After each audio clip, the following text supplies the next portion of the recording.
held our fate. So they said, anytime we want, we could come and pick you up, and you disappear and nobody will know what happened to you.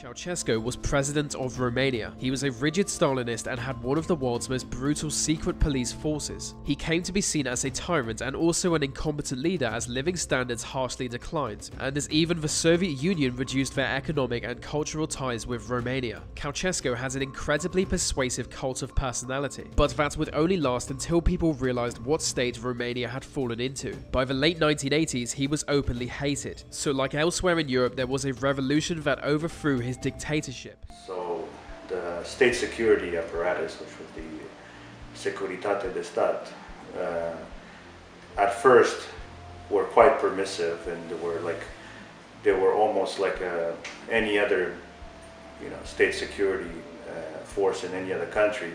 They were in the background, but they were more and more and more coming to the foreground, and they showed their muscles very, very often and in very brutal forms.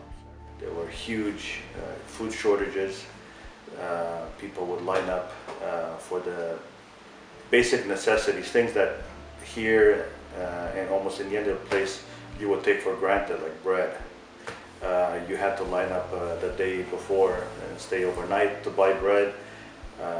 Things like protein, like chicken, beef, anything that was protein based, you literally had to camp out 2-3 nights before. Regardless of the weather, it could be plus 35 degrees or minus 35 degrees. If you wanted to, if you needed to eat, you had to do that. My parents said that many times they were reminded when they used to go in meetings that they said, you better hope that there's no war that is being declared, because if a state of war ever exists between Romania and anybody else, we take people like you and we execute them.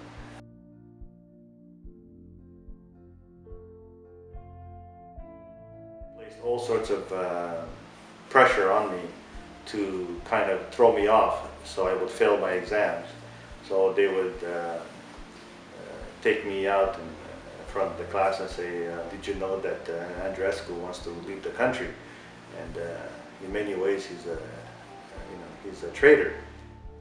The first stop was in Amsterdam at Schiphol airport, and when the doors opened to